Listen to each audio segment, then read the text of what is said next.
Okay, तर आज आपण ते सॉल्ट हायड्रोलिसिसचा पार्ट स्टार्ट करतो.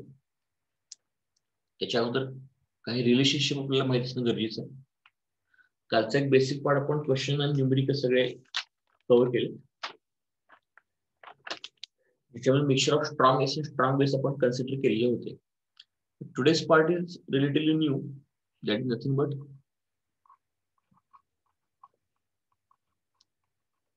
relationship between K and KB, relationship between K and KB of conjugate acid base pair, of conjugate acid base pair, conjugate acid base pair, conjugate acid base pair. Okay, आता हा इथून पुढे part important आहे salt हायड्रोलिसिसचा, तर तो आपण बघून घेऊया. आपण एक कॉन्ज्युगेट ऍसिड बेस तयार करत, जे तुम्हाला ऑलरेडी सगळ्यांना माहिती आहे. CH3COH हे स्टार्टिंगला आपण पाहिलं होतं. Aqueous, so this is the acid which will dissociate into CH3CO minus, aqueous, CH3CO minus aqueous, plus H plus, which is aqueous. आणि या रिएक्शन साठी आपल्याला लिहायला लागेल के, कारण ऍसिड पासून स्टार्ट केलं. हा जर ऍसिड असेल तर हा काय असणार या ठिकाणी कॉन्ज्युगेट बेस.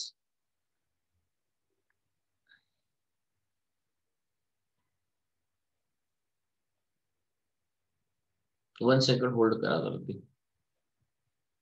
ठीक आहे. So this is called as conjugate base.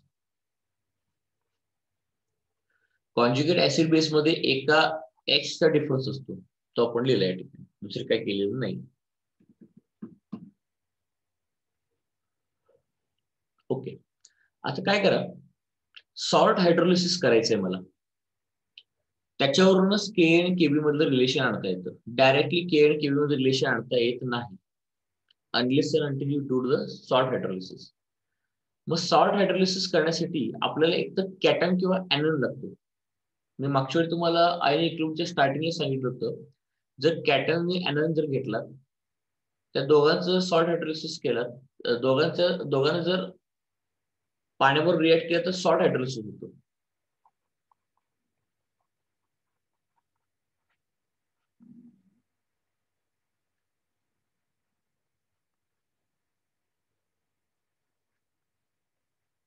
ठीक आहे. आता हा कॉन्ज्युगेट बेस आहे विच इज ऍक्वियस. ठीक, मग या ठिकाणी आपण जर घेतलं तर मी तुम्हाला मागच्या पण सांगितले की पाण्याची जी रिएक्शन आहे ती नेहमी H+ आणि OH- अशीच होते. ऑर्गॅनिक केमिस्ट्रीमध्ये पण हेच पण करणार. हा जो H+ आहे तो आपण याला देणार, तर पुन्हा या ठिकाणी काय करणार CH3COH प्लस OH-. मग आता याला मी कॉन्ज्युगेट बेस म्हटलं, हे पण आता कळण्यासारखं आहे. बेस का? कारण लॉजिकल गोष्ट आहे की हा जो CH3CO- आहे तो पाण्यामध्ये टाकल्यानंतर OH- प्रोड्यूस करतो, आणि जो OH- प्रोड्यूस करतो तो बेस असला पाहिजे.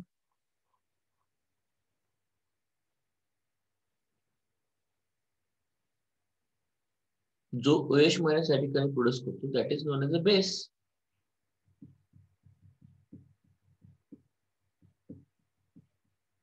बेस आहे म्हणून त्याचा कॉन्स्टंट केबी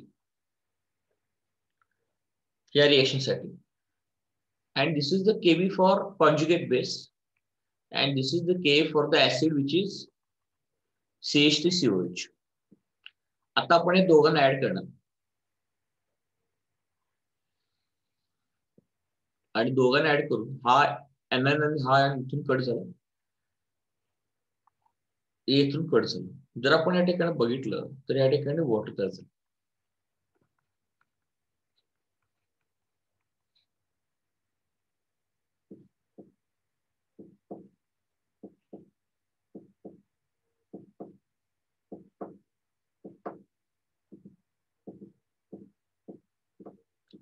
आता वॉटर साठी कॉन्स्टंट असतो KW. मी या दोघांना ऍड केलं, ऍड करून सगळे आयन्स कट झाले, म्हणून ही रिएक्शन भेटली वॉटरची. मग याच्यावरून आपल्याला KW is equal to K of acid, आणि दोघांना ऍड केलं तर काय होतं आपल्याला माहिती आहे, म्हणजे या दोन कॉन्स्टंटचं मल्टिप्लिकेशन करायला लागतं आपल्याला. K of acid multiply by KB of conjugate base.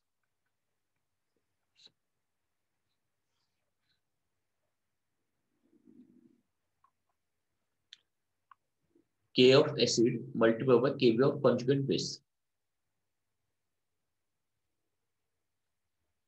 ठीक आहे.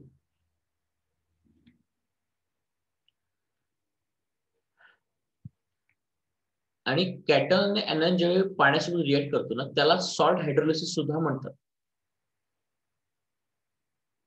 पुढे सेपरेटली सॉल्ट हायड्रोलिसिस आपण शिकणार आहोत, त्याच्यामुळे तुम्हाला कळेल. पण कुठलाही कॅटन आणि एनन जो पाण्यासोबत रिएक्ट करतो त्याला सॉल्ट हायड्रोलिसिस म्हणतात. म्हणून हा जो या ठिकाणी केबी ऑफ कॉन्ज्युगेट बेस लिहिला ना त्यालाच लिहितात KH, salt hydrolysis. Actually salt hydrolysis मध्ये काय नेमकं असं माहिती का, कुठलाही सॉल्ट जो असतो ना तो पाण्यासोबत रिएक्ट करतो. कोणताही सॉल्ट जो असतो तो पाण्यासोबत रिएक्ट करतो. उदाहरणार्थ जर तुम्हाला सांगायचं झालं, ह्याला मी सॉल्ट हायड्रोलिसिसचा केश का म्हणतो, एक सॉल्ट आहे आपल्याकडे CH3CONe, सोडियम ऍसिटेट. याला जर पाण्यामध्ये रिएक्ट केलात ना तुम्ही, याला जर पाण्यावर रिएक्ट केलात तर पुन्हा एक गोष्ट या ठिकाणी अशी घडते. ठीक आहे, तशी घडते की पाण्यामध्ये H+ आणि OH- असतात. मग हा जो H+ आहे तो आपण देतो CH3CO- ला देतो, म्हणजे याच्यावर काय करतो CH3COH. तुम्ही म्हणा सर Na काय असतं, तर Na काय करत नाही, Na+ म्हणून राहतो तो, आणि हा OH ऍज इट इज राहतो. तुम्ही म्हणणार सर तुम्ही Na+ आणि OH- एकत्र का नाही येणार. बाळांनो, Na+ आणि OH- जर एकत्र आला की तो स्ट्रॉंग बेस तयार करतो, आणि स्ट्रॉंग बेस जो आहे तो पुन्हा तयार होतच नाही ना. स्ट्रॉंग बेस हा कम्प्लिटली डिसोल्ड असतो, तो पुन्हा तयार होण्याची शक्यता नसते. आणि जरी तुम्ही म्हटलं NaOH तयार केलं तर NaOH बाळांना पुन्हा ब्रेक होतो, Na+ आणि OH- मध्ये होतो. मग तुम्ही परत कशा जोडता याला. ठीक आहे. आणि मी तुमच्या स्टार्टिंगला सगळं सांगितलं होतं की सगळे सॉल्ट जे असतं, कोणतेही सॉल्ट ते स्ट्रॉंगच असतं, त्यांना नेहमी एकच अर्थ दाखवायचं. सॉल्टला कधीही रिव्हर्स एरो दाखवायचा नसतो. All salts are always strong.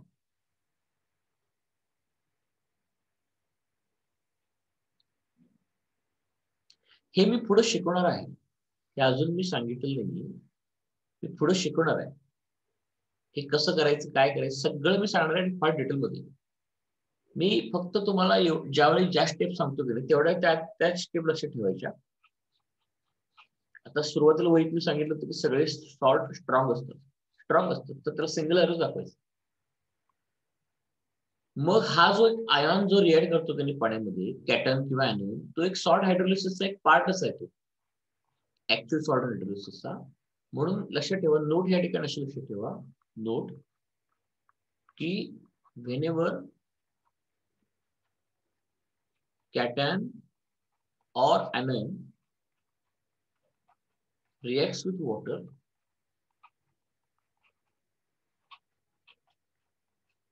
that is nothing but salt hydrolysis. Hydrolysis म्हणजे सॉल्ट हा पाण्यासोबत रिएक्ट करणे, किंवा कॅटन किंवा एनॉन, त्या सॉल्ट मध्ये पण कॅटन एनॉन असतात ना, ते पाण्यासोबत रिएक्ट करतात, म्हणून ते सॉल्ट हायड्रोलिसिस त्याला म्हणतो आपण. म्हणून त्या केबीला मी काय लिहिले, केश लिहिले. आता केबी काय आलं बरं, तर लॉजिकल गोष्ट आहे ना, कारण ऍसिटेट आयन जो आहे म्हणजे एनॉन, हा जो एनॉन आहे CH3CO- तो ज्यावेळी पाण्यासोबत रिएक्ट करतो तो OH- ला प्रोड्यूस करतो, म्हणजे बेस तयार करतो, म्हणून त्याला केबी लिहिले. म्हणजे OH- कोण येतो, बेसच ना, म्हणून त्याला केबी लिहिले. But this is also a part of salt hydrolysis, that's why we can write it as a KH. So please remember this part, it is very very important, there is no alternative for it.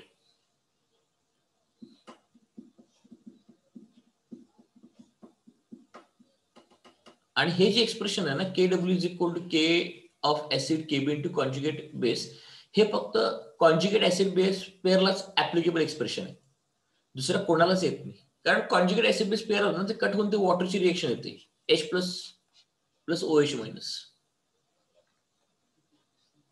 हे लक्षात घ्या. आणि वरती ह्याला मी केश म्हटले, म्हणून याच्यावरून तुम्ही KW is equal to K of acid into KH, मग याच्यावरनं KH चा फॉर्म्युला लिहिता येतो, KH is equal to KW upon K of the acid. तुम्ही कॉन्जुगेट बेस पेअर उलट पण घेतला असं चाललं असतं, म्हणजे सुरुवात जर बेस पासून केली असती तर आपल्याला कॉन्जुगेट ऍसिड भेटलं असतं. ठीक आहे, त्यामुळं ही जी स्टेप आहे it is very very highly important, and I am going to explain it everything in upcoming state, actually the meaning of salt hydrolysis. त्याच्यामध्ये हा क्लिअर होईलच, पण तात्पुरता तर मला गरज आहे म्हणून मी तेवढं सांगते, लक्षात ठेवायचं बस.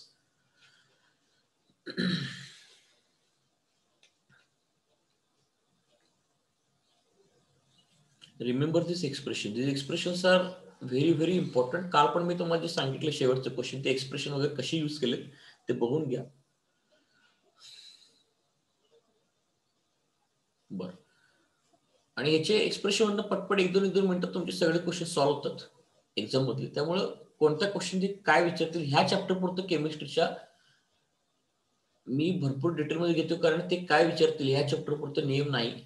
कुठल्या पण ते कसं पण ते फिरून कुठं जोडतील ते क्वेश्चन विचारसाठी. म्हणून तुम्हाला सगळं कन्सेप्च्युअली साऊंड असणं गरजेचं आहे, प्रत्येक पॉईंट हा कव्हर होणं गरजेचं आहे, म्हणून मी प्रत्येक पॉईंट कव्हर केलं तुम्हाला या ठिकाणी. ओके, आता मी बेस घेऊन करतो. आता मी इथे सुरुवात केली ऍसिड आणि त्याचा कॉन्जुगेट बेस. आता मी सुरुवात करतो बेस पासून आणि त्याच्या कॉन्जुगेट ऍसिड कडे जातो.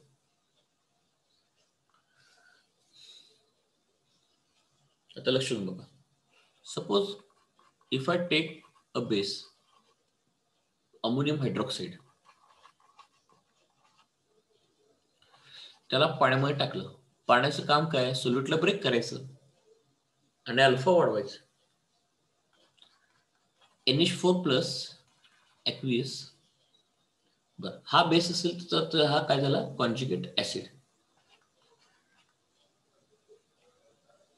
ओके, आणि OH-. आता हा बेस OH- तयार करतो. ठीक आहे, आता मी या ठिकाणी लिहितो KB. तुम्ही म्हणणार की सर कॉन्जुगेट ऍसिड आणि कॉन्जुगेट बेस मध्ये एका H चा फरक आहे म्हणून सांगितलं पाहिजे, पण इथे एका OH चा फरक आहे. हे बघा, एका ओएचचा पण फरक चालतो किंवा एका एचचा फरक चालतो, तरच त्याला कॉन्जुगेट ऍसिड पेअर म्हणतात. जर हे तुम्हाला नको असेल तर तुम्ही असं पण करू शकता. हा जो NH4+ जो आहे तो ऍसिड कसा काय बरं, तर अजून एक त्याला मिनिंग निघू शकतं बघा. NH3+H2 जर अमोनियाला जर पाण्यामध्ये टाकलात, पाण्याची रिएक्शन नेहमी H+ आणि OH- करायची. बाळांनो, मी तुम्हाला प्रत्येक वेळ सांगतो, ऑर्गॅनिक केमिस्ट्रीमध्ये इथं पाणी आले की H+ आणि OH- सारखं विचार करायचा. आता अमोनियामध्ये नायट्रोजनकडे एक लोन पेअर शिल्लक आहे, इलेक्ट्रॉन शिल्लक आहे. H+ म्हणजे हायड्रोजनकडे इलेक्ट्रॉन नाही आहे, म्हणून तो इलेक्ट्रॉन डेफिशियंट आहे. तो त्याला ओढून घेतो नायट्रोजन आपल्याकडे, कारण इलेक्ट्रॉन आहे बाबा माझ्याकडे, ये. मग इथून आपण इथून लिहितो NH4+ OH-. मग आता कळलं का, अमोनिया पण हे बेसिक का असतं, कारण तो OH- प्रोड्यूस करतो. हा, पण मला तो सांगायचं नाही. आतापर्यंत सर तुम्ही काय सांगितलात, बेस आणि त्याचा कॉन्जुगेट ऍसिड किंवा ऍसिड आणि कॉन्जुगेट बेस यांच्यामध्ये एका Hचा फरक पाहिजे. मग इथं OH का म्हणताय, नको असेल तर वेगळं सांगतो. आता बघा NH3 मध्ये आणि NH4 मध्ये एका हायड्रोजनचाच फरक आहे. मग हा बेस हा कॉन्जुगेट ऍसिड. मग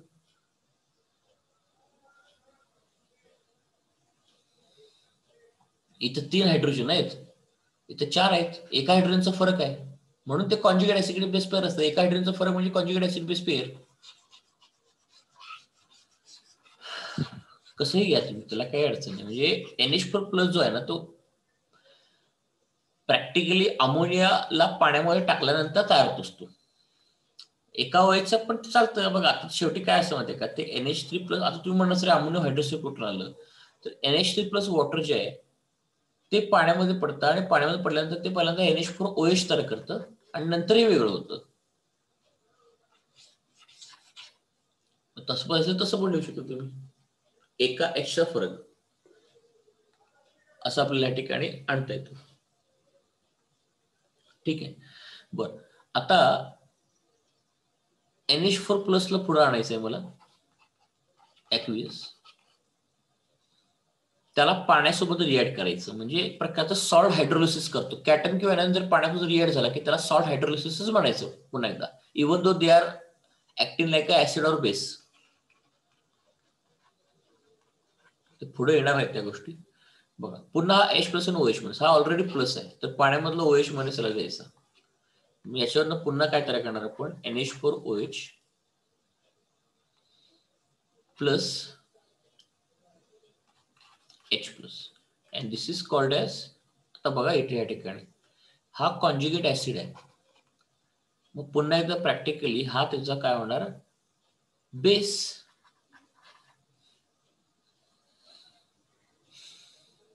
मग के ऑफ कॉन्जुगेट ऍसिड असं म्हणायचं त्याला, के ऑफ कॉन्जुगेट ऍसिड. मग याला आपण NH4+ ला NH4+ ला कॅन्सल आउट केलं, दोन्ही साईडनं हे कॅन्सल आउट केलं. पुन्हा रिएक्शन आली, H2O gives H++ OH-. Okay, पण मी काय म्हटलं होतं, जो के ऑफ कॉन्जुगेट ऍसिड असतो का नाही, तोच त्याचा सॉल्ट हायड्रोलिसिस कॉन्स्टंट असतो.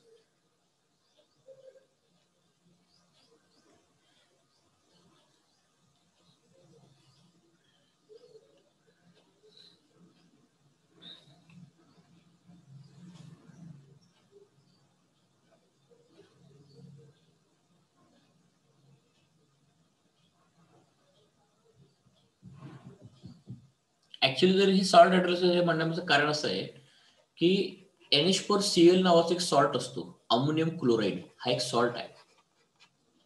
तो यावेळी पाण्यासोबत रिॲक्ट करतो की नाही, हे बघा. ऍक्च्युअली हे दिसताना तुम्हाला इनडायरेक्टली दिसतंय,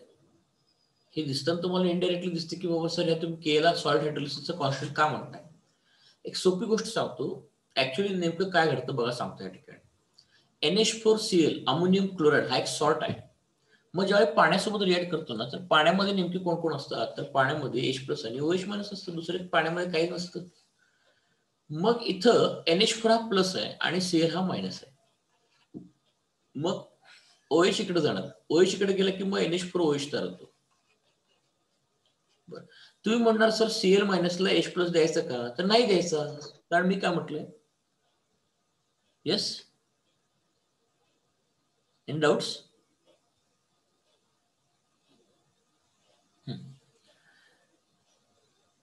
Cl मायनसला H प्लस देणार का? तर नाही देणार. का नाही देणार? कारण प्रॉब्लेम पुन्हा असा आहे की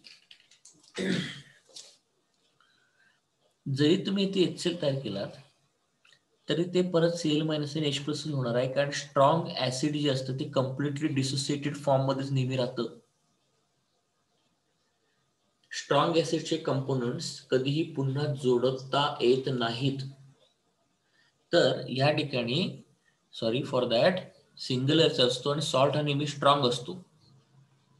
salt is always strong. Even though इथं जरी वीकचे कंपाऊंड जरी आलेत ना तरी सुद्धा ते सॉल्ट हे नेहमी स्ट्रॉंग असतं, तो नाही इश्यू या ठिकाणी. पण मला Cl मायनस आणि H प्लसला जोडायचं का नाही जोडायचं हे मी सांगत होतो, तर नाही जोडायचं असं या ठिकाणी म्हटलं. असं या ठिकाणी म्हटलं.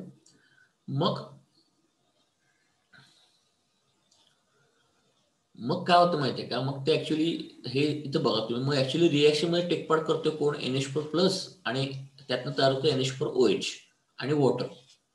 याच्या संदर्भात ह्याचा KH लिहिता येतो, कारण हे काय Cl मायनस ते स्पेक्टेटर आहे, तो भागच घेत नाही काहीच. Cl मायनस स्पेक्टेटर आहे, तो भागच घेत नाही, म्हणून त्याला दोन्हीकडे कॅन्सल आउट करता येतं. तो स्पेक्टेटर आहे म्हणजे आपलं सॉल्ट हायड्रोलिसिस करत असतो, असं ते आपण नंतर बघणार होते. So that's why I'm writing it as a KH. Salts are always strong and they are shown with the help of single arrow. हे लक्षात ठेवा, त्यामुळे ते पण नोट डाऊन करून ठेवा तुम्ही. All salts are always strong. आणि स्टार्टिंगलाच मी तुम्हाला वही जर ओळख बघायची, स्टार्टिंगलाच वहीत मी दिले की all salts are strong. So that's why I'm writing this KH, the reason for this. आणि फार डिटेलमध्ये सगळं आपण ते पुढे पाहणार. हे फक्त मी जस्ट नॉर्मली सांगितलं की NH4 प्लस आणि NH4OH लाच आपण काय म्हणतो. सोप्या भाषेत एवढं लक्षात ठेवायचं की कॉन्जुगेट ऍसिड किंवा कुठलाही कॅटायन आणि कुठलाही एनायन जर पाण्यासोबत रिएक्ट केला की त्याला त्याचा KH म्हणायचं, सॉल्ट हायड्रोलिसिसचं कॉन्स्टिट्यूट म्हणायचं. तर बस आता ही ओव्हरऑल रिएक्शन, ह्या दोघांना ऍड केल्यामुळे ओव्हरऑल रिएक्शन वॉटरची आली. आणि जर ओव्हरऑल रिएक्शन जर वॉटरची आली तर वॉटरसाठी कॉन्स्टंट असतो KW, आणि ह्या दोघांना ऍड केले म्हणून या दोघांचं मल्टिप्लिकेशन या ठिकाणी होणार. ऍड केलं की मल्टिप्लाय करतो आपण, म्हणजे KB into K of conjugate acid, therefore KW is equal to KB into KH of this NH4 plus. Salt hydrolysis मधला हा पार्ट आहे, म्हणून ते आयनचं नाव लिहायला लागतं आपल्याला. ते कुठला आयन वापरलाय तुम्ही या ठिकाणी, पण ते आयन वापरलाय कुठलं ते नाव लिहायला लागेल ना तुम्हाला. CH3CO मायनस, CH3CO मायनस, म्हणजे ते स्पेसिफाय करणं योग्य असतं. कुठला आयन सॉल्ट हायड्रोलिसिस मध्ये टेक पार्ट करतोय सॉल्ट मधला, असं त्याला म्हणायचं असतं. आणि त्याच्यावरून आपण मग KH of NH4 plus is written as KW upon KB, and this is only applicable for conjugate acid base pairs.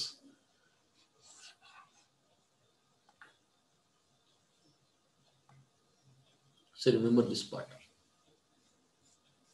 The screenshot काढून घ्या, very very important.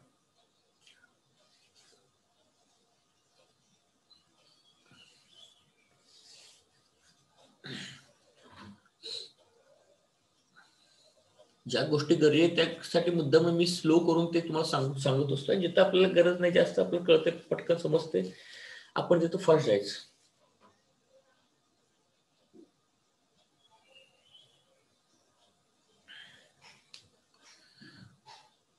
ऍक्च्युली पुस्तकवाले काय करतात, हे एक्सप्रेशन डायरेक्टली लिहितात.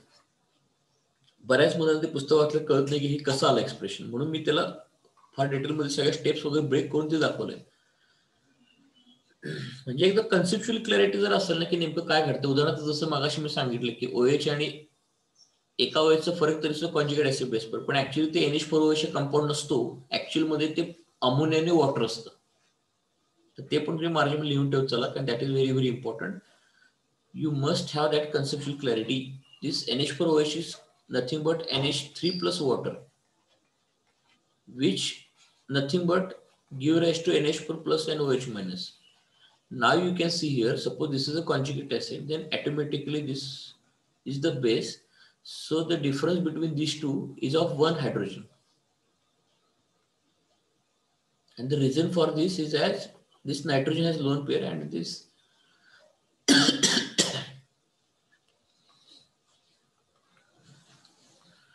मग याला आपण H प्लस आणि हा OH मायनस असतो. मग तो H प्लसला हा नायट्रोजन आपल्याकडे ओढून घेतो आणि ओढून घेतल्यामुळं मग NH4 प्लस तयार या ठिकाणी होतो असं त्याला म्हणायचं. बेस आणि हा कॉन्जुगेट ऍसिड.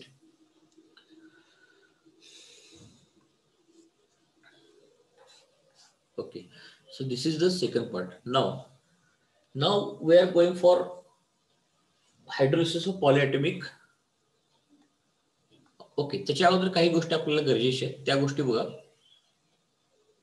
बरं, ही नोट लिहून घेतलं तर मला एक अजून एक एक्सप्रेशन लिहायचं जागा पाहिजे तुम्हाला इथं. ठीक आहे, अजून एक मला या ठिकाणी एक्सप्रेशन लिहायचं आहे. हे मार्जिनवर लिहून घ्या, तुम्हाला साईडला तुम्हाला त्या ठिकाणी लिहिता येईल. ओके, आता ही पण नोट लिहून घ्या की whenever cation or anion reacts with the water, that is nothing but the salt hydrolysis. So this is also very very important. आता या ठिकाणी आपल्याला इम्पॉर्टंट एक्सप्रेशन लिहायचं, ते एक्सप्रेशन या इक्वेशनवरून येतं बघा, या इक्वेशन. मग या इक्वेशनवरून आपण असं लिहित का के दोन्ही साईडला लॉग घ्यायचा, दोन्ही साईडला लॉग घ्यायचा. जर दोन्ही साईडला तुम्ही या ठिकाणी लॉग घेतलात तर तुम्हाला एक रिलेशन असं भेटेल बघा. आणि लॉग टू द बेस 10 घ्या, म्हणजे negative log to the base 10 KW, negative log to the base 10 KW is equal to negative log to the base 10 of K of acid multiplied by Kb of conjugate base. हे log वगैरे घेतलं जातं. मग इथं माहिती आहे की हे मायनस बाहेर ठेवा, याला वाटलं असं करतंय, मायनस हे बाहेर ठेवा वाटलंच तुम्ही, हे असं केलं सोप्या भाषेत. Taking log on both side म्हटलंय मी इथे, पण ती मायनस बाहेर काढलं. मग तो आत दोघांची बेरीज झाली का, आणि हे मायनस आणि हे मायनस बाहेरचं मायनस, या ठिकाणी दोघांची ती बेरीज झाली.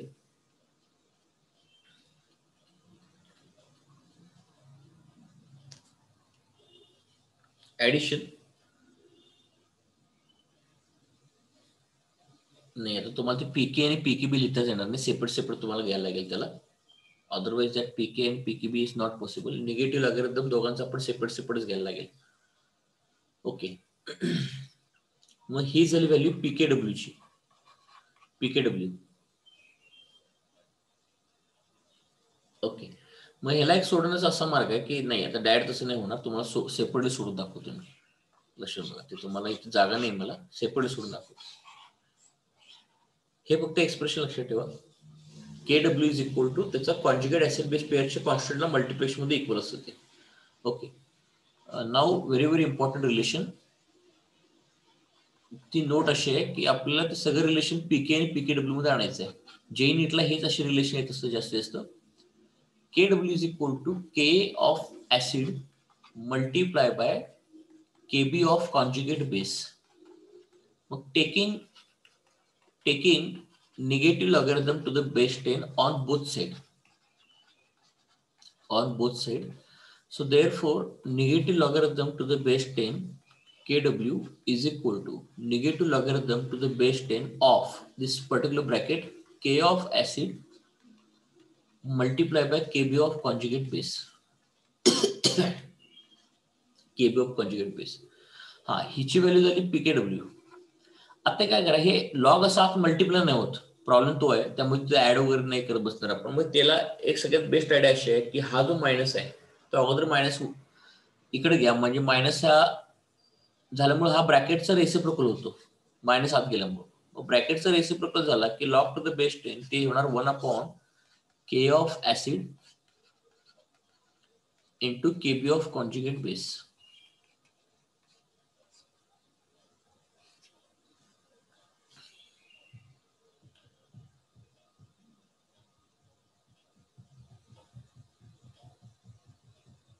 नाही, परत तेच येणार ना तुमचं त्या ठिकाणी, परत तेच येणार. मायनस बाहेर काढूनच त्याला सॉल्व्ह कर, नंतर मल्टिप्लाय करून घेत आपण त्याला. मायनस ऑफ बरोबर केले, त्याला बाहेरच काढून सॉल्व्ह करायला लागेल त्याला. ओके, मायनस बाहेर काढलं, log to the base 10 and this is K of acid into Kb of conjugate base. Okay, so this is known as pKw is equal to minus, मग ह्याला असेल log to the base 10 K. आता या ठिकाणी multiplication म्हटलं की addition होणार, plus log to the base 10 Kb of conjugate base. आता मायनस मल्टिप्लाय करा, आता मायनस मल्टिप्लाय केल्यानंतर मग ते pK plus pKb of conjugate base of acid. बस, this relation is very very important. हे आपण याच्यावरून काढलं. मग डायरेक्टली फक्त मी मधल्या स्टेप्स दाखवलं, त्या प्रूव्ह करण्याची आवश्यकता काही नाहीये, फक्त ते बघितलं कळतं ते ऍडिशन आहे, ते ऍडिशन आहे. ठीक आहे, negative logarithm to the base 10 असं आपण केलेलं, दुसरी काही केलेलं नाही या ठिकाणी.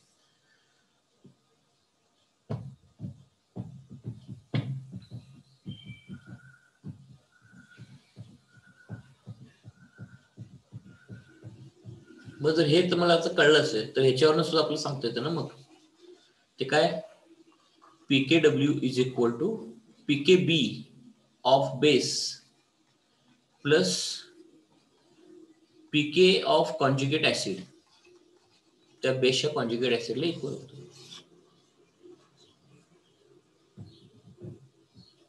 इथून पण आणता येतं ते. मग पीके ऑफ कॉन्जुगेट ऍसिडला फक्त हायड्रोलिसिस टाकायचं, एवढंच करायचं होतं.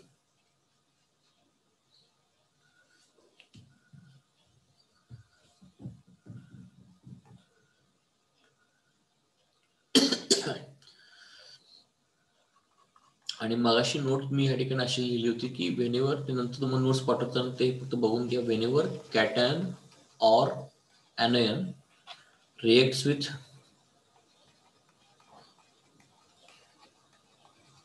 water, it is known as salt hydrolysis. Salt hydrolysis. Okay.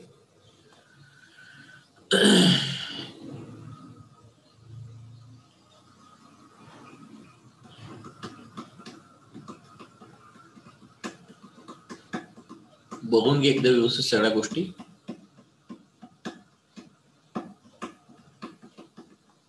ठीक आहे, ओके.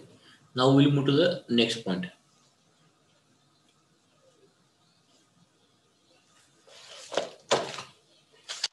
नेक्स्ट पॉइंटला जाण्याच्या अगोदर एक क्वेश्चन आपण सॉल्व्ह करून घेऊयात. क्वेश्चन काय बघत आपण, बघा ते क्वेश्चन आहे, आता जे रिलेशन काढलं त्याच्यावरतीच. तो क्वेश्चन काय बघा, ऑलरेडी विचारलेला क्वेश्चन आहे जे की if pKb of fluorite ion is 10.7,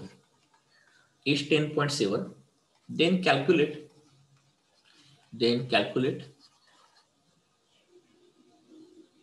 acid ionization constant म्हणजे Ka, acid ionization constant K of HF. पहिली गोष्ट मुलांनो, HF हे वीक ऍसिड आहे, नॉट अ स्ट्रॉंग ऍसिड. मी तुम्हाला लिस्ट सगळ्यांची दिलेली आहे. HCl, HBr, HS सगळे स्ट्रॉंग आहेत, पण HF नाही. त्याचं रिझन इनऑर्गॅनिक केमिस्ट्री मध्ये. ओके, पीकेबी विचारले आपल्याला. मग ह्या ठिकाणी काम करतील, आत्ताच मी रिलेशन या ठिकाणी हे बघा, एक म्हणजे anion जर आलं तर anion सॉल्ट हायड्रोलिसिस करता येतं. आता या ठिकाणी anion हा F- आहे, H+ सॉल्ट हायड्रोलिसिस करा जाऊ नका. ते H+ ऍसिड किंवा पाण्यातून आलेला पार्ट आहे ना, त्याच्या व्यतिरिक्त जे anions आणि कॅटन्स असतात ना, त्यांची सॉल्ट हायड्रोलिसिस म्हटलं तुम्हाला. ओके, महिला डोकं असं लावायचं, तुम्हाला त्याने काय विचारलंय, पीकेबी विचारलंय. पीकेबी. मग आपण या ठिकाणी काम करू शकतो. बघा आपल्याकडे रिलेशन आहे, हे रिलेशन बघा. या रिलेशन मध्ये आपल्याला तर मागवूयात आपण. बघा इथे या रिलेशन मध्ये आपल्याला पीकेडब्ल्यू is equal to pKb plus pK base conjugate acid किंवा पीकेडब्ल्यू is equal to pK acid plus pK conjugate base. Acid असेल तर कॉन्जुगेट बेस, बेस असेल तर कॉन्जुगेट ऍसिड, असं काम चालतं. मग या ठिकाणी आपण असं करूयात. आता मला माहिती आहे की एफ मायनस जो आहे, एफ मायनस जो आहे त्याला जर पाण्यामध्ये मी टाकलं, त्याला जर मी पाण्यामध्ये टाकलं तर तो बेस म्हणून काम करणार. इथं मागं बघा, जर एनआयन ला पाण्यामध्ये टाकलं तर ते ओएच मायनस प्रोड्यूस करतोय, तर एनआयन हा बेस सारखं काम करतो आणि कॅटन हा ऍसिड सारखं काम करतो, कारण तो एच प्लस तयार करतो. मग आता काय करू नका, सरळ सरळ एक एक्सप्रेशन लिहा. काय पीकेबी ऑफ एफ मायनस, कारण तो बेस सारखंच काम करणार आहे मला माहिती आहे ना. बर, आणि हे जे एक्सप्रेशन आहे ना, हे कधी व्हॅलिड आहे? फक्त फक्त कॉन्जुगेट ऍसिड बेस पेअरलाच व्हॅलिड आहे. मग लॉजिकल गोष्ट आहे, जर हा इथं पीकेबी ऑफ एफ मायनस असेल तर त्याचा म्हणजे हा एनन आहे. एनन म्हणजे हा ऍक्च्युली हे ऍसिड आहे, ऍसिडचं हे काय झालं मग कॉन्जुगेट बेस झाला. मग याचा अर्थ ह्या साईडला इकडे आला पाहिजे pK of the acid, that is H F, that is nothing but पीकेडब्ल्यू.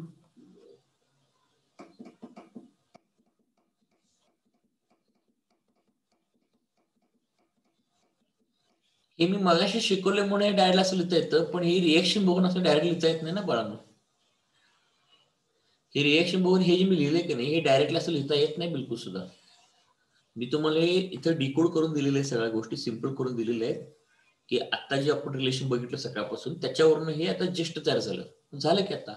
मग आपण काम करूयात. तुम्हाला पीकेबी दिलाय फ्लोराडायनचा, तो किती दिला आपल्याला? 10.7 दिलाय, म्हणजे याची व्हॅल्यू दिली तुम्हाला त्यांनी. मग आपण एक काम करूयात, पीके ऑफ एच एफ अगोदर काढायला लागेल प्लस 10.7 आणि पीकेडब्ल्यू हा आपला या ठिकाणी असतो 14, कारण एक लक्षात घ्या पीकेडब्ल्यू म्हणजे काय? Negative logarithm to the base 10 of KW. But what is the value of KW? That is 10⁻⁴. म्हणजे याचा अर्थ 14 पुढे लॉग 10 टू द बेस 10 1 झाला, म्हणजे plus plus minus minus plus. ठीक आहे, म्हणजे 14 ही व्हॅल्यू आली असं मला म्हणायचं या ठिकाणी. मग अगोदर तुम्ही काय करा, पीके ऑफ एच एफ काढा, पीके ऑफ एच एफ काढा आणि त्याला 14 मधून मायनस करा 10.7, ते आलं तुमचं 3.3. पण तुम्हाला त्यांनी ऍसिडचा आयोनायझेशन कॉन्स्टंट विचारलाय, म्हणजे ऍसिडचा डिसोसिएशन कॉन्स्टंट विचारलाय, ऍसिडचा डिसोसिएशन कॉन्स्टंट विचारलाय. आणि या ठिकाणी तो ऍसिडचा डिसोसिएशन कॉन्स्टंट म्हणजे के असतो आपला. पण पीके वरनं के कसं काढणार? PK is nothing but the negative logarithm to the base 10 K असतो. म्हणजे पुन्हा पीएच सारखं कॅल्क्युलेशन झालं. आपण इथे एच प्लस लिहायचो, इथे पीएच यायचं. मग बघा आता मी सुरुवातीला तो पार्ट का शिकवला? कारण पुढचे एक्झाम्पल सोपे करण्यासाठी. इथे एच प्लस असेल तर इथं पीएच असतो. मग तुम्हाला ते कन्व्हर्जन शिकवलं मी, एच प्लस पीएच मध्ये, पीएच एच प्लस मध्ये.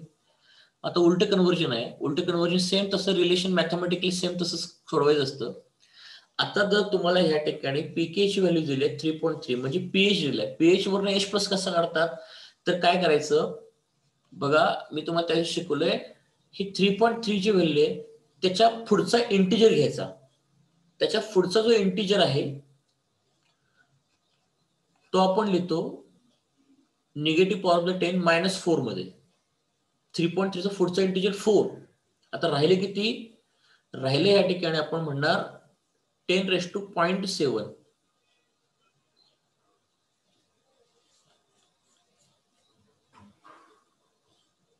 कारण हे पुन्हा किती येणार आहे? 10 ऍक्च्युली तसं कसं काय करायला लागतं माहितीये का? बघा मी तुम्हाला ऑलरेडी सगळं शिकवलंय. आपण काय करतोय, आपण काय करायचो, pH is equal to negative logarithm to the base 10 of concentration of H plus ion म्हणायचं. मग therefore concentration of H plus ion is equal to 10 raise to negative power of the pH. मग आपण pH ला कसं define केलं होतं, एक मॅथमेटिकल tool आहे. pH म्हणजे निगेटिव्ह पॉवर ऑफ द 10 असतो, 10 चा निगेटिव्ह पॉवर असतो. तर इथं पण तोच नियम आहे ना, pK ची व्हॅल्यू 3.3 आहे, तो 10 चा निगेटिव्ह पॉवर घ्यायचा, -3.3. हे सगळं शिकवलंय ऑलरेडी वहीत, प्रॅक्टिस करून घेतलंय प्रचंड. हे म्हणून ते परत परत करत बसायचं नाही. मग शॉर्टकट मला माहिती आहे ना मला काय करायचं. 3.3 च्या पुढची व्हॅल्यू इंटिजर 4 घ्यायची, राहिलं की 3.7 राहिलं वरती. आणि मी तुम्हाला म्हटलं होतं 10⁻⁷ कोणाची व्हॅल्यू, 5 ची व्हॅल्यू आहे ना. 5 कुठून आणला, आता परत तेच सांगणार असं बघा, log to the base 10 5 is equal to 0.7. Automatic logarithm chapter झाला असेल ना, हा बेस आहे, हा पॉवर आहे. 5 is equal to 10 raise to power 0.7, ह्याची व्हॅल्यू 5.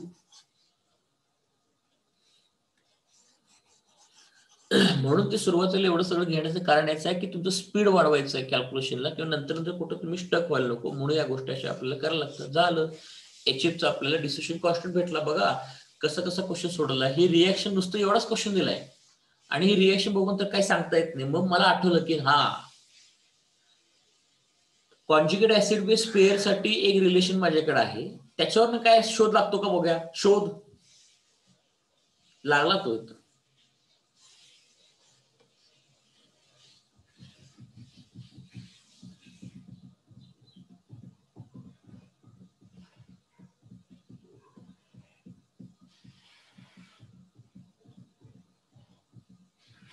आता तुम्ही विचार करा, जर हे आपण हे आता सकाळचे शिकलो नसतो तर ह्या क्वेश्चन मध्ये तुम्हाला कुठं काय अंदाज लागतो का बघा काय करायचं नेमकं.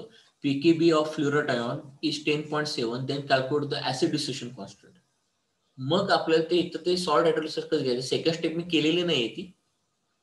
मग पुस्तकाला काय करतात, हाच question HF is equal to H plus plus F minus, पुढे परत F minus plus water give rise to HF plus OH minus, HF cancel, F minus F minus cancel, H2 give rise to H plus plus OH minus. मग याचा अर्थ Ka into KB of F minus is equal to KW, then PK of HF plus KB of F minus is equal to PKW, then put the values and get the answer. काय करण्याची आवश्यकता नाही, already आपण 1-2 वेळा बघितलं की पटकन आपण ते सोडत आलं पाहिजे. आणि हे बऱ्याच वेळा पुस्तकाला सुद्धा इथे कॅल्क्युलेशनला वेळ घेतात. मी तुमचं इथलं पण कॅल्क्युलेशनला वेळ हा वाचवलेला आहे, ह्याचं प्रॅक्टिस केले आपण. H प्लस वरनं pH कसं काढायचा, pH वरनं H प्लस कसं काढायचं. ठीक आहे,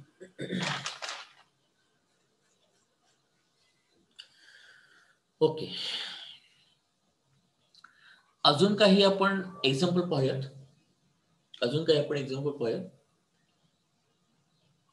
HCO3 मायनस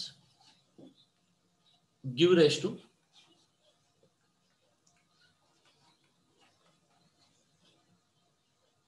हे ऍक्विस आहे आणि हे ऍसिड आहे.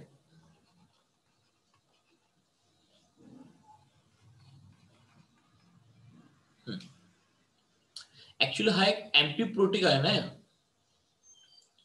दिस is a amphiprotic ion,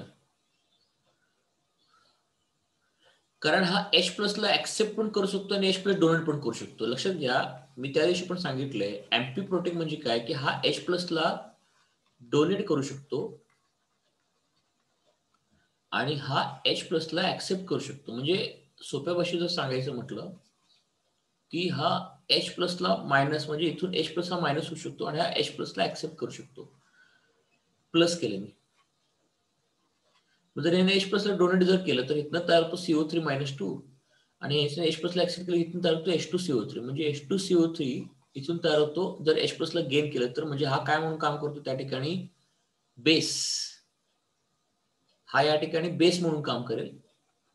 H plus ला गेन करणारा बेस असतो आणि H प्लस ला डोनेट करणारा निगेटिव्ह, म्हणजे लॉस झाला, मायनस झाला.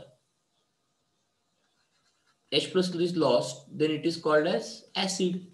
हा एम्फीप्रोटिक आहे ना, बेस म्हणून सुद्धा काम करतो आणि ऍसिड म्हणून सुद्धा काम करतो. हे तुम्हाला या ठिकाणी पहिल्यांदा इथूनच सुरुवात आहे. आपण सगळंच ऑलरेडी शिकवलं मी. एमपी प्रोटीक वगैरे काय असतात सगळ्या गोष्टी ह्या तुम्हाला मी ऑलरेडी सांगितलेल्या आहेत. एमपी प्रोटीक आयन्स दोन्हीकडनं काम करतात, बेस आणि ऍसिड. बेस आणि ऍसिड. ऍसिड म्हणजे ब्रॉन्स्टोड मध्ये काय शिकलो आपण, जो H प्लसला लॉस्ट करतो किंवा H प्लस देतो त्याला ऍसिड म्हणतात, किंवा जो H प्लस गेन करतो त्याला बेस म्हणतात. मग ह्या दोन्ही पण पॉसिबिलिटी ह्या कंपाऊंडसाठी आहेत त्याच्या मायनस चार्जमुळे.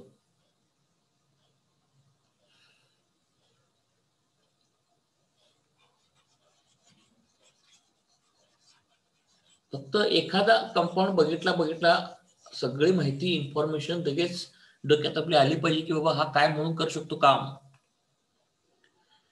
बर, आपल्याला ते अजून सध्या आपण सॉल्ट हायड्रोलिसिस सारख्या पार्ट मध्ये आहोत, अजून केश वगैरे या गोष्टी करतो. तर हा जो कॉन्ज्युगेट बेस आहे ऍक्वियस, याला पुढे घ्या. याला पुढे घेतलं CO3-2, याला पाण्यामध्ये मी ऍड केलं. So this is aqueous. मग हा पुन्हा काय तयार करतो, HCO3- तयार करणार. पण आता पाण्याचं जे मिक्स केल्यानंतर पाणी काय करतं, H+ आणि OH- अशा गोष्टी असतात. मग यातला एक H+ तुम्ही इथे देताय ना, मग हा +1 आणि हा -2, एक न चार्ज तुमचं कमी झालं म्हणजे -1 झालं इथं, आणि इथं येणार OH-. कमी झालं म्हणजे ते मायनस मायनस वाढते असं म्हटलेलं नाही मी, ते ऍक्च्युली -2 +1 -1 असं केलं मी तुला. चार्ज बॅलन्स झाला पाहिजे ना शेवटी, कारण वॉटर इन न्यूट्रल असतं, त्याच्यावर कुठला चार्ज नसतो. हा -2 असेल तर हा इथं -1 -1 -2 रिएक्शन तर काळजी घ्यायची तेवढी. बघा तिथं -2 +1 इकडं -1 मायनस मायनस -2 इकडं, आणि वॉटर तर न्यूट्रलच आहे. ठीक, जाऊन दे, आपलं काय त्याच्याशी देणेघेणे नाहीये. आपण काय करणार, सर या दोन रिएक्शनला ऍड करणार. दोन रिएक्शनला ऍड करून मग इथं CO3-2 कॅन्सल झालं, हे कॅन्सल झालं इकडं. मग पुन्हा रिएक्शन आपली नेहमीसारखी आली की ती म्हणजे H2 gives rise to H++ OH-. OH- H+ लिहिलं पाण्यासाठी असतो KW. मग पहिली गोष्ट इथं acid dissociation constant K for this particular acid HCO3-, and this is the Kb, but for particular anion that is CO3-2. मग याच्यावरून आपल्याला सरस रिलेशन आणता येतं की K of HCO3- into Kb of CO3-2.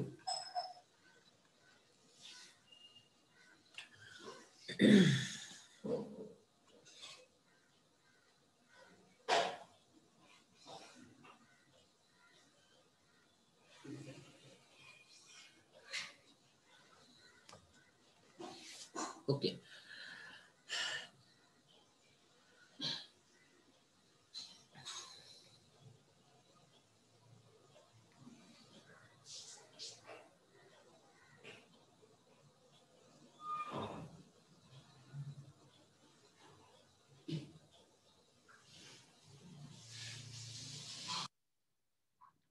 पण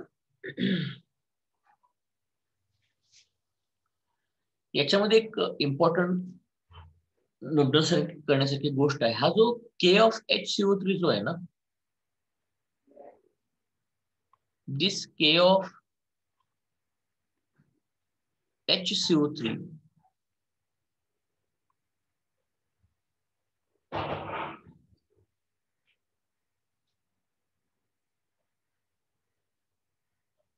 is nothing but Ka2 of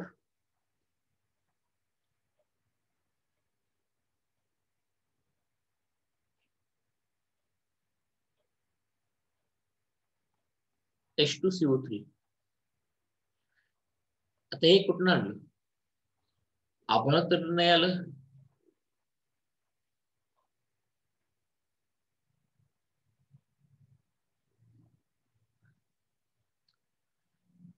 हे second step दाखवतं. K2 म्हणजे सेकंड स्टेप.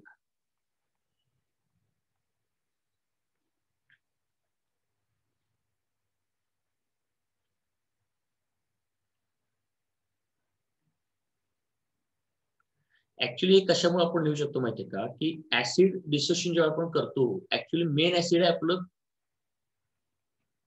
कार्बोनिक ऍसिड, जे पेप्सी कोकोला मध्ये असतं बघा, कार्बोनिक ऍसिड.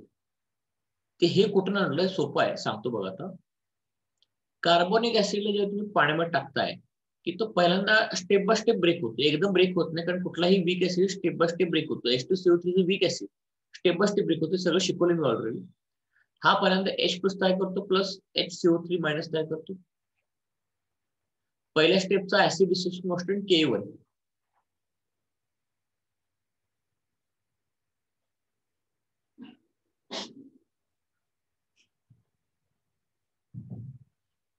HCO3 मायनस जो आहे तो ब्रेक होतो या ठिकाणी, आणि ब्रेक झाल्यानंतर पुन्हा H प्लस आणि प्लस CO3 2 मायनस तयार करतो. हा सेकंड स्टेप. म्हणजे H2CO3 हे जे ऍसिड आहे त्याच्या सेकंड स्टेपचा जो आयोनायझेशन कॉन्स्टंट असतो ना, तोच K ऑफ HCO3 मायनस असतो बघा. हेच आहे ना रिएक्शन. ही लिहिले बघायचं.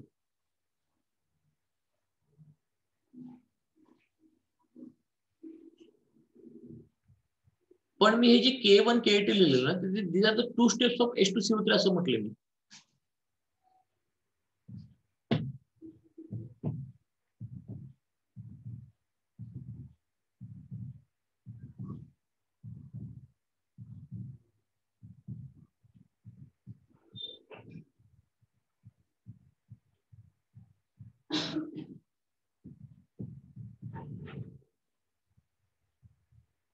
तुमच्या म्हणण्यावर सगळ्या गोष्टी डिपेंड करतात.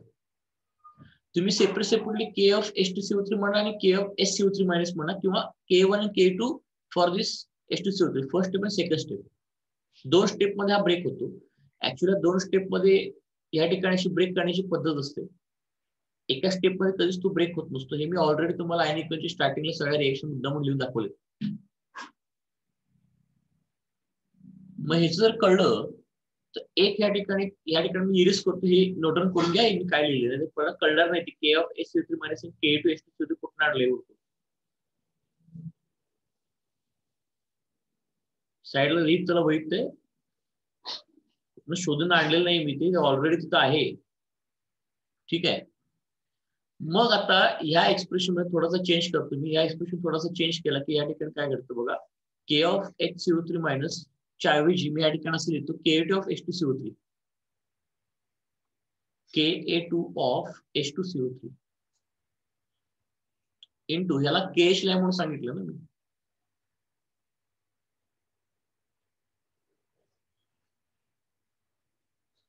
KH ला आणि मग KH of CO3 2 minus,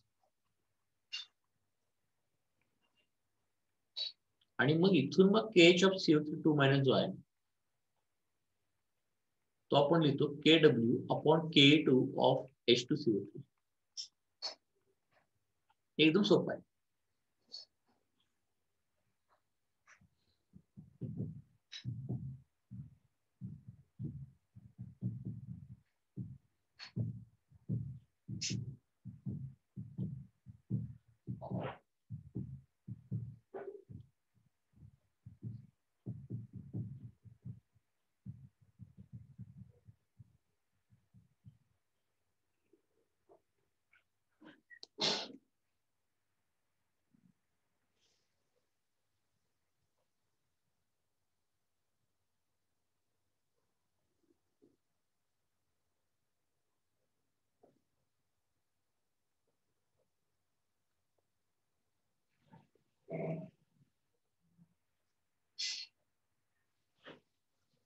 okay.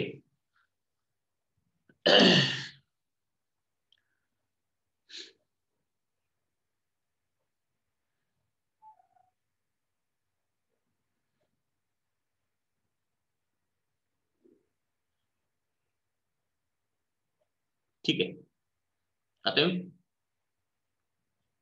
पुढचं लिहून बघतो. तर वेगळी रिएक्शन तुम्हाला देतो मी, त्याच्यानुसार आपल्याला कळेल ते बघा. एक वेगळी रिएक्शन मी तुम्हाला दाखवतो या ठिकाणी.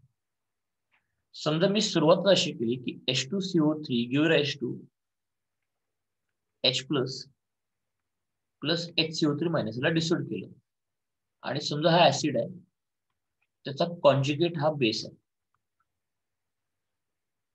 हे पॉलिप्रोटिक ऍसिड असल्यामुळे असं प्रॉब्लेम क्रिएट होतो. तर पहिली स्टेप, दुसरी स्टेप वगैरे सगळं लिहायला लागतं. आणि मग ह्या anion ला आपण पाण्यामध्ये टाकायचं, H+ आणि OH- तर तो बेस म्हणून काम करणार. मग टाकल्यानंतर या ठिकाणी H2CO3 तयार होतो आणि प्लस OH- तयार होतो पुन्हा एकदा. आणि ह्याला जर सॉल्व्ह केलं तर हे कॅन्सल आउट झालं, हे कॅन्सल आउट झालं, पुन्हा H2 gives H++ OH-. आता बघा, हा K of H2CO3 म्हणजे ही पहिल्या स्टेपचा डिस्ट्रिब्युशन कॉन्स्टंट ना, पहिल्या स्टेपचा. पहिली स्टेप केली आपण. आणि हे जो केबी ऑफ कोणाचा, हा केबी आहे कोणाचा आहे, HCO3- चा, म्हणजे हा KH आहे HCO3- चा.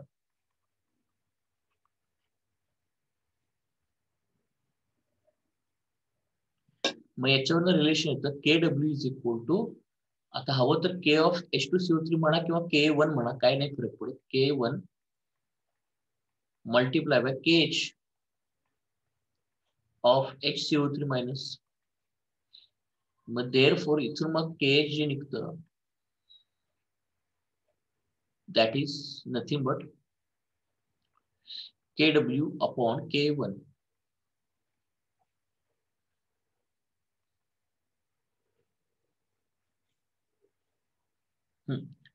मग आता ह्याच्यावर एक आपल्याला लिंक ह्याला सापडते. लिंक अशी आहे की जर तुम्ही कुठल्याही ऍसिडचं बघा, ऍक्च्युअली हे जे रिलेशन्स आहेत ना, हे रिलेशन्स हे कॉन्ज्युगेट ऍसिड बेस पेअरले आहेत. मग पहिल्यांदा काय करायला लागतं, ऍसिड घेतला की तेव्हा पहिल्यांदा ऍसिडला ब्रेक करा आणि तिथनं जो कॉन्ज्युगेट बेस आहे त्याला हायड्रोलिसिस करा. जर इथं बेस घेतला तर बेसला पहिल्यांदा ब्रेक करा आणि नंतर त्याचा जो कॉन्ज्युगेट ऍसिड आहे त्याचं हायड्रोलिसिस करा. हे नॉर्मल ऍसिड बेस मध्ये चालतं, पण ज्या ठिकाणी पॉलिप्रोटिक किंवा पॉलिबेसिक ऍसिड बेस येतात त्याच्यावर काळजी घ्यावी लागते. कारण ते कसं असतं माहितीये का, कारण जेव्हा तुम्ही पॉलिप्रोटिक ऍसिड घेता, जसं H2CO3 आहे, गिव्हन H++ HCO3-, परत HCO3- ला दुसऱ्या स्टेप मध्ये ब्रेक करताय, ते कसं H+ आणि CO3 मध्ये. मग हे पॉलिप्रोटिक ऍसिड वगैरे नियम काय असतात, तुम्ही जर पहिल्या स्टेपला घेतलात आणि पहिल्या स्टेपला घेऊन जर सॉल्ट हायड्रोलिसिस केलात, म्हणजे आयनला वॉटर सोबत रिएक्ट केलं, तर पहिल्या स्टेपला घेऊन जर सॉल्ट हायड्रोलिसिस केला तर KH ला पहिल्या स्टेपच्या इक्विलिब्रियम कॉन्स्टंट मध्ये लिहायचं. ही तर मी पहिली स्टेप घेऊन सॉल्ट हायड्रोलिसिसला गेलो पुढे, सॉल्ट हायड्रोलिसिस.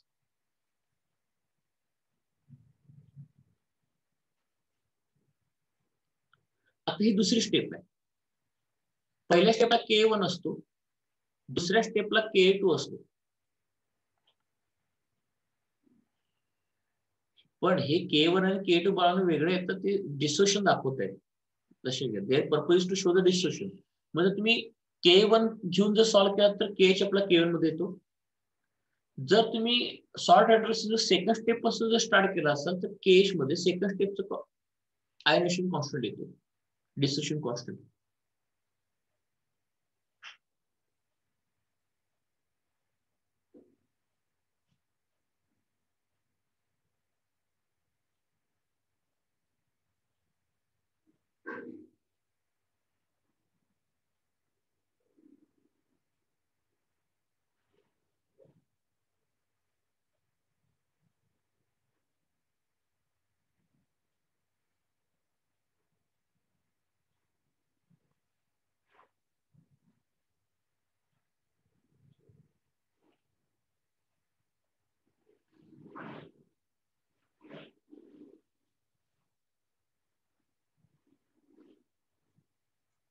हे ऑलरेडी स्टार्टिंगला मी सगळं शिकवलेलं आहे. स्टार्टिंगचा हा बेसिक पार्ट आहे आपला, ऍसिडला कसं डिसोड करायचं पॉलिप्रोटिकला स्टेप बाय स्टेप, वीक असेल तर, हे आपण ऑलरेडी शिकलोय.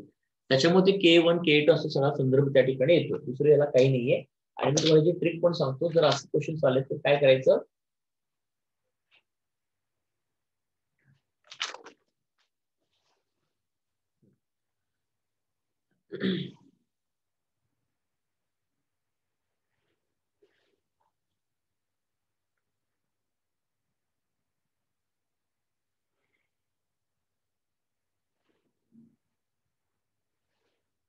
मला तुम्ही लक्ष ठेवण्यासाठी एक ट्रिक अशी आहे बघा. ऍक्च्युली तुम्ही KH लिहिला CO3-2 ला, पण मला एक गोष्ट सांगा, CO3-2 हा एक अँटीप्रोटिक आयन आहे का? Is it a antiprotic ion? Antiprotic म्हणजे काय असतं की जो H प्लस देऊ पण शकतो आणि H प्लस ला घेऊ पण शकतो, पण हा H प्लस ला देऊ शकणार नाही कारण याकडे H प्लस नाहीच आहे. So this is not a antiprotic ion. त्याला तुम्ही केश लिहिता, हे लक्षात घ्या.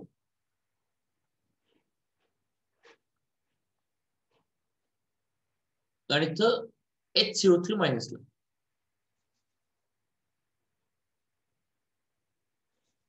ओके, मग आपण एक असं करूयात, मी एक वेगळा आयन घेतो, phosphate ion, PO4 3-. Okay, PO4 3-. आता हा एक कॉन्ज्युगेट बेस सारखंच काम करतो. तुम्ही म्हणा सर बेस का? कारण हा H प्लस डोनेट करू शकत नाही ना, it will not donate H plus. तर याला जर आपण पाण्यामध्ये ऍड केलं तर दिसतंय आपल्याला हा बेस म्हणून काम करणार, कारण H प्लस नाहीच आहे डोनेट करायला याच्याकडे, म्हणून मी कॉन्ज्युगेट बेस लिहिलं, कारण कॉन्ज्युगेट बेस कारण मला इकडे ऍसिड मिळणार आहे, and that acid is HPO4-2.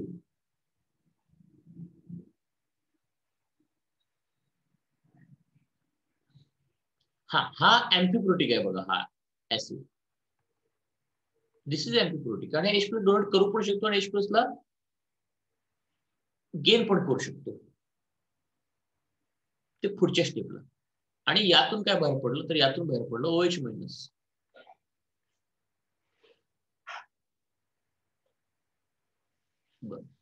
आता हा बेस म्हणून काम करतोय, म्हणून ह्या रिएक्शनला particularly I can write down KB of phosphate,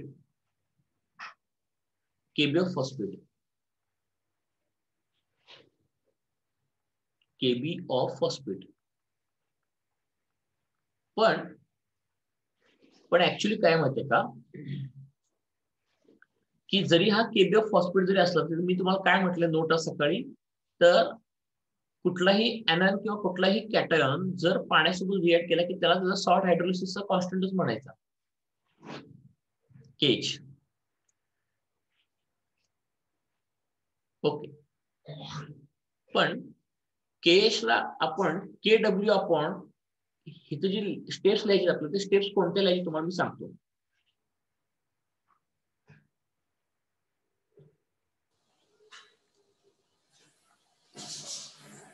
आला ऍक्च्युली याला एक अशी ट्रिक पण आहे, इथं CO3-2 ला तुम्ही केएच लिहिलं ना, मग इथे 2 आहे वरती, तर KH is equal to KW पण K2 आलं, चार्ज वरून मी म्हणतोय.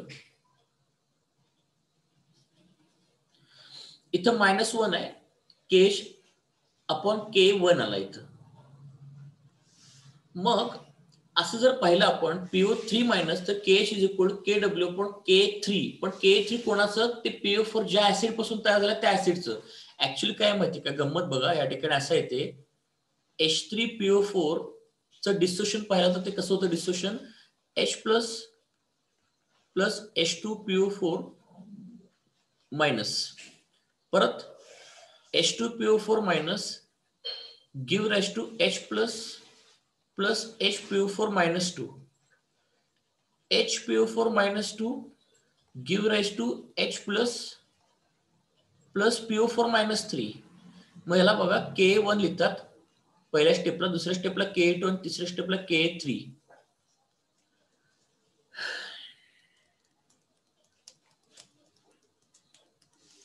पण ही K3 कोणाची आहे, K3 H3PO4 ची आहे, थर्ड स्टेप, म्हणून याला KH is equal to KW upon K3. किंवा ऍक्च्युली बघा फॉस्फेट जो आयन आहे ना, तो ह्या स्टेप मध्ये हायड्रोलिसिसच्या आणि या थर्ड स्टेप मध्ये आहे, कारण फॉस्फेट आहे ना थर्ड स्टेप मध्येच येतो, म्हणून इथे K3 लिहायचा.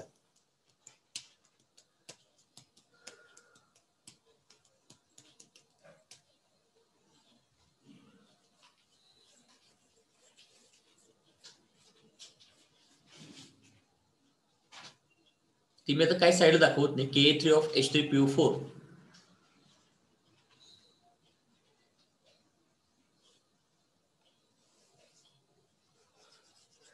असा हा त्यातला प्रकार असतो.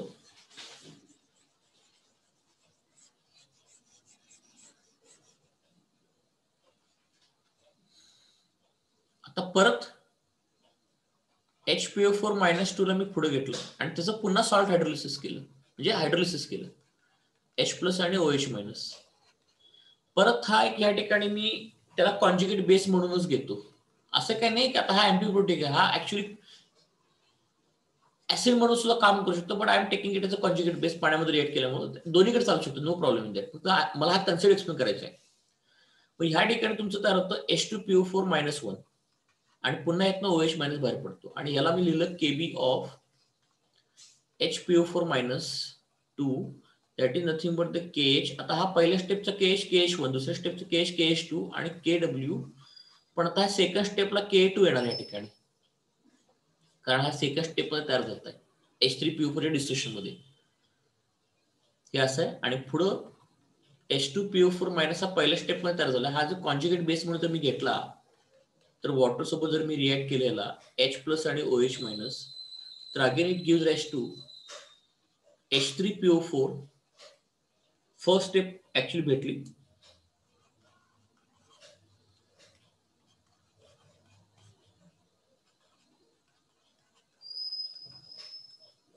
सो थर्ड स्टेपचा KH आहे सॉल्ट हायड्रोलिसिसच्या, थर्ड स्टेप आहे सॉल्ट हायड्रोलिसिसची, KW/K1.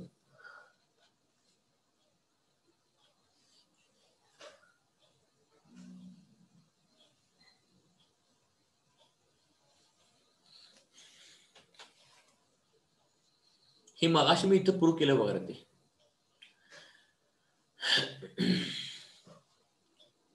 हा जो या ठिकाणी K ऑफ HCO3- जो होता ना, तो सेकंड स्टेपचा H2CO सेकंड स्टेप होती ती K2, त्याला इक्वल घेतला आणि ते इथं खाली आलं म्हणून ते इथं पुट केलं, त्याला डिवाइड केलं. इथंच मी सगळं प्रूफ केलं त्याला. तर मग पुढे मी प्रूफ नाही करत, मी डायरेक्टली सांगतोय बाबा ही पहिली स्टेप आहे ऍसिड डिसोसिएशनची, तर पहिली स्टेप लिहा तुम्ही. ही ऍक्च्युली ऍसिड डिसोसिएशन मधल्या थर्ड स्टेप मध्ये PO4-3- तयार होतो. आता मी बाकी सगळं लिहित बसणार नाही ना, नाहीतर मला हे ऍक्च्युली हे इंडिव्हिज्युअल रिएक्शन जे आहेत ना, मी इंडिव्हिज्युअल लिहितोय आता, मी बाकीच काय लिहित बसत नाही. तर मला इंडिव्हिज्युअल दाखवायचं झालं असतं ना, तर त्याला इंडिव्हिज्युअल असं दाखवायला लागलं असतं बघा. H3PO4 सॉरी, इथं मी इंडिव्हिज्युअल दाखवायचं झालं असतं तर त्याला असं लिहायला लागलं असतं मला H2PO4- नाही, तुमचं ते ऍक्च्युली हे येणार HPO4-2. HPO4-2 हे डिसोसिएट झालं PO4-3 प्लस H+. ह्याला आपण लिहिलं K ऑफ HPO4-2. पण हीच आपली थर्ड स्टेप होती ना. कुठली third step? Of H3PO4 dissociation. म्हणजे पहिल्यांदा H3PO4 ला ब्रेक केलं,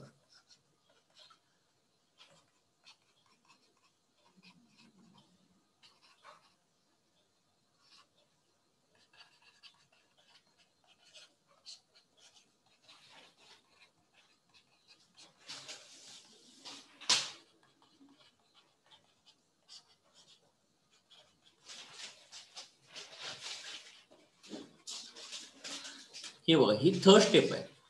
थर्ड स्टेप साठी कॉन्स्टंट KH3 असतो डिसोसिएशन, ते लिहिलं. ही थर्ड स्टेप आहे म्हणून तर लिहिलं ना, सरळ सरळ दिसते आपल्याला ते. आणि मग नंतर मी PO4चं हायड्रोलिसिस केलं पाण्यासोबत, सॉरी फॉर दॅट. आणि मग मी हा पुन्हा HPO4-2 तयार केला. हायड्रोलिसिसचा कॉन्स्टंट KH असतो आणि हे बेसिकच तयार होतं, मला माहिती आहे ते. हे कॅन्सल आउट झालं, हे कॅन्सल आउट झालं. H2O gives H++ OH-. मग इथं मी लिहिलं त्याला KB of PO4-3- is equal to KH of PO4 3 minus, मग KW इज इक्वल टू, हे सरळ ह्याच्यामध्ये लिहितो मी, K3 into KH of PO4 3 minus. मग याच्यावर मी लिहिलं KH of PO4 3 minus KW upon KA3. मागं काय केलं मी, फक्त एका स्टेप मध्ये तुम्हाला दाखवलं ते शॉर्टकट विदाउट प्रूफ.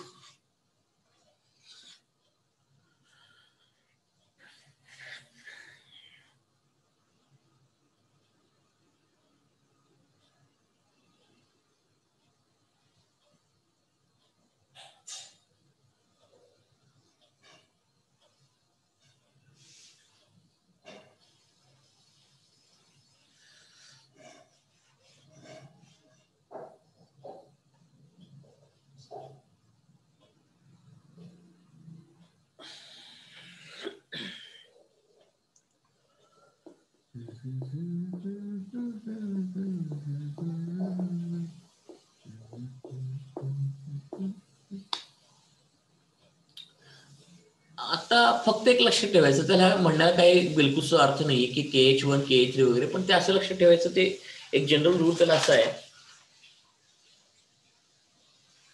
की जनरल रूल असं आहे की पहिल्या स्टेपचा KH1 इथं थर्ड स्टेपचा ऍसिड डिसोसिएशन कॉस्ट आला पाहिजे किंवा बेस डिसोसिएशन कॉस्ट. 1 + 3 4, 2 + 2 4, 3 + 1 4 या कॉम्बिनेशन मध्ये आलं पाहिजे.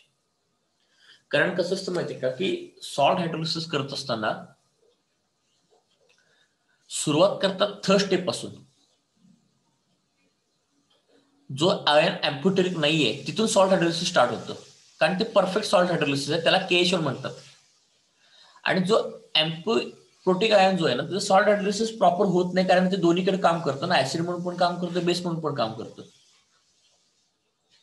म्हणून असं करतं, म्हणून ते इकडून H1 H2 H3 लिहितात आणि डिसोसिएशन करताना ऍक्च्युअली इथून स्टार्ट करतात असं. मग ते 1 + 3 4, 2 + 2 4, 3 + 1 4 असं ते उलट लक्ष ठेवायचं असतं. ते पुढे तुम्हाला कळेल, ते जाऊन ते आपल्याला आजच्या लेक्चर मधला पार्ट फक्त मला एवढं सांगायचं आहे की हे फक्त लिंक करता आलं पाहिजे. ते काय 1 2 3 बघा, हे तर ऍटलीस्ट कळतं, K3 K1 K2 आणलं पाहिजे. आणि इथं तुम्ही त्या आयनचा उल्लेख करा, इथं KH1 KH2 लिहिण्याची आवश्यकता काही नाही. तुम्ही तिथं आयनचा उल्लेख जर केला तरी चालतो, नो प्रॉब्लेम इन दॅट. तर ते कसं लिहायचंय, आज आपण सगळं एक्सप्रेशन पाहिलं.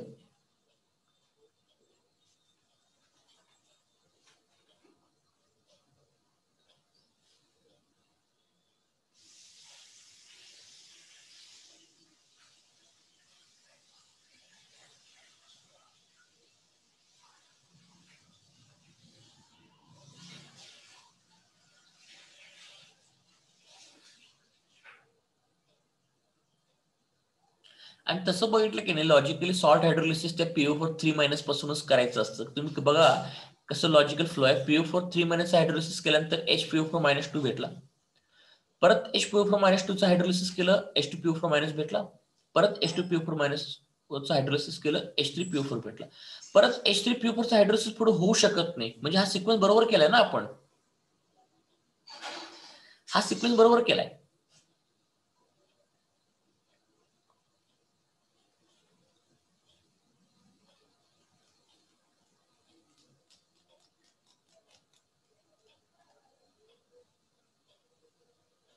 म्हणून ते 1 2 3 आहे. आता बघा तुम्ही कसं आहे ते, नाहीतर राहून दे काय, फक्त ऍटलीस्ट हे एक्सप्रेशन जर लिहिता तर बस आहे आपलं, त्याची काही गरज नाही. Only you have to write down the expression, that is only the demand. चलो फिर आजच्या पार्टमध्ये आपण काय काय पाहिलं फक्त सांगतो. एवढं लक्षात ठेवायचं, आजच्या पार्टमध्ये काही नाही पाहिलं, एवढंच पाहिलं की cation anion reacts with the water, it is known as salt hydrolysis. दुसरं काही पाहिलेलं नाहीये.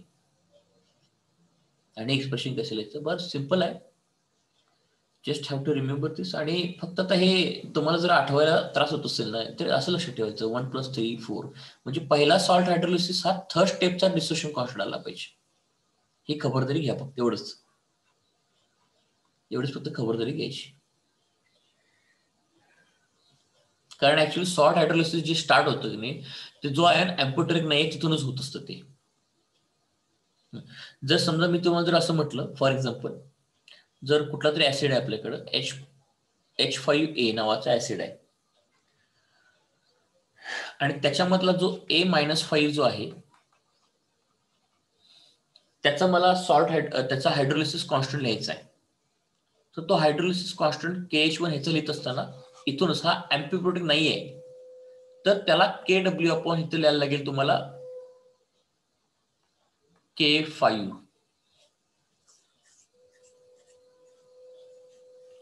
त्यानंतर मग KH2 is equal to KW upon K4. KH3 is equal to KW upon K3. KH4 is equal to KW upon K2 आणि KH5 is equal to KW upon K1. हे असं end झालं पाहिजे. रेसिप्रोकल मध्ये घेतात त्याला. फक्त लक्षात ठेवा मग असं बघा 1 + 5 6 6 6 6 आणि 6. स्टार्ट ही असून इथूनच असते अँफिप्रोटिक जो नाहीये, कारण तिथूनच त्याला लॉजिकली स्पॉन्टेनिटी भेटते ते इक्वेशन लिहायला. बघ एवढं जरी मेमोराइज जरी केलं, I am telling you to memorise this thing. जे आता नवीन जे सांगितलं एक्स्ट्रा तुम्हाला हे मेमोराइज करा. याला कुठला लॉजिक वगैरे काही नाहीये. ते पुढे सॉल्ट हायड्रोलिसिस जेव्हा आपण ऍक्च्युअली क्वेश्चन सॉल्व्ह करणार ते त्यामध्ये तुम्हाला कळेल की ते अँफिप्रोटिक जो नाही ह्याच्याकडचं कारण पण आहे, ते पण पुढे सांगतो, आता नाही, पण हे लॉजिकल तुम्ही लक्षात ठेवायला.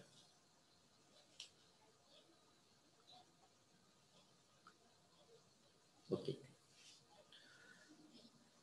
आता हे जे मी तुम्हाला एक्स्ट्रा जे तुम्हाला वाटतंय की नाही जे सांगितलंय, your guess is correct. It is totally only for JEE advanced. हे तुम्हाला मेन्सला नीटला नाहीये. हे जे मी तुम्हाला एक्स्ट्रा जे आता सांगितलंय ते पॉलिप्रोटिकचं वगैरे हे नाहीये. फक्त तरी तुम्ही JEE मेन आणि नीट वाले पण थोडंसं पाहून घ्या. कालचा तो पार्ट होता का नाही, पॉलिऍसिडिक बेस जे होते ना, ते तर JEE मेन नीटला बिलकुल ऍब्सोल्युटली नाही. पण हे थोडंसं JEE मेन नीट मध्ये पण रिलेव्हन्स आहे. ते इक्वेशन विचारतात त्याच्यावरती तुम्हाला. ऍडव्हान्सला हा पार्ट जास्त आहे, त्यामुळे याच्याकडे तुम्ही प्रॉपर लक्ष द्या. थोडासा लॉजिकल फ्लो आहे. अनालिसिस कसं करायचं जे आता आपण शिकलो सकाळपासून, त्याला एकदमच मोठ्या इक्वेशन मध्ये कन्वर्ट केले. दुसरे मी ह्या ठिकाणी काही केलेलं नाही. आणि हे तुम्हाला न बघता ही सगळे एक्सप्रेशन अशी लिहिता आले पाहिजेत. दिस इज डिमांड. आणि चार्ज बॅलन्स व्यवस्थित करा. इथं -2 असेल तर इथं -1, इथं -1, इथं -1 असेल तर इथं -1 आहे. हे चार्ज बॅलन्स तुम्ही रिएक्शन लिहिताना प्रॉपरली करा. आणि अँफिप्रोटिक जे असतात, बी कॉशियस व्हाईल युजिंग दिस, कारण हे दोन्हीकडे काम करतात. ऍक्च्युली या ठिकाणी मी ह्याला H+ दिलाय म्हणून त्याला बेस म्हटलं, पण हा H+ पुन्हा देऊन PO4 3- करू शकतो ना.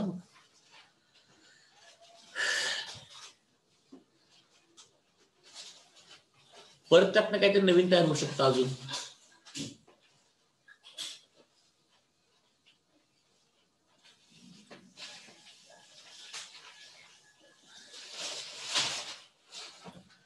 चला, आजचा पार्ट या ठिकाणी कम्प्लीट झालेला आहे. राहिलेलं पार्ट आपण रिमेनिंग लेक्चर मध्ये सॉर्ट हायड्रोलिसिस न्यूमेरिकल आपण स्टार्ट करूयात based on given formulae. So that is very very important. आणि हाच पार्ट इम्पॉर्टंट आहे. फक्त आजचा जो मी तुम्हाला मुद्दा म्हणून इथं सोडून देतोय, कारण याला काय कारण हे आजच्या पार्टचं तुम्ही प्रचंड प्रॅक्टिस करायला पाहिजे. सगळे फॉर्म्युले पुन्हा पुन्हा बघायला पाहिजे. न बघता तुम्हाला लिहिता आले पाहिजेत आणि क्वेश्चन मध्ये अप्लाय करता आले पाहिजेत. आणि तुमचं तुम्ही ह्याला ट्राय करू शकताय. वेगवेगळे इक्वेशन्स वगैरे तयार करून ह्याला तुम्ही ट्राय करू शकता. याच्यामध्ये काही अडचण नाही. फक्त तुम्ही कसं लिहायचं कसं आहे ते तुम्हाला मी सांगितलं. एवढंच त्यामधला पार्ट आहे.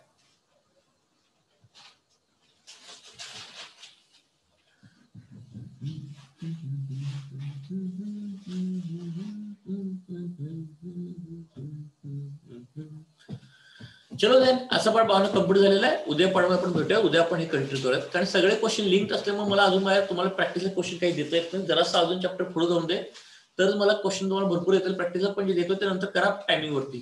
आता केमिकल इक्विपमेंटचे वर्षन किती सोडलं लोकांना सोडलं मला माहित नाही, पण कर. चला PDF सेव्ह करून टाकतो, म्हणजे तुम्हाला ते PDF मला पाठवून देता येईल. Okay, PDF is saved. चलो then, bye all of you. Bye sir, thank you sir.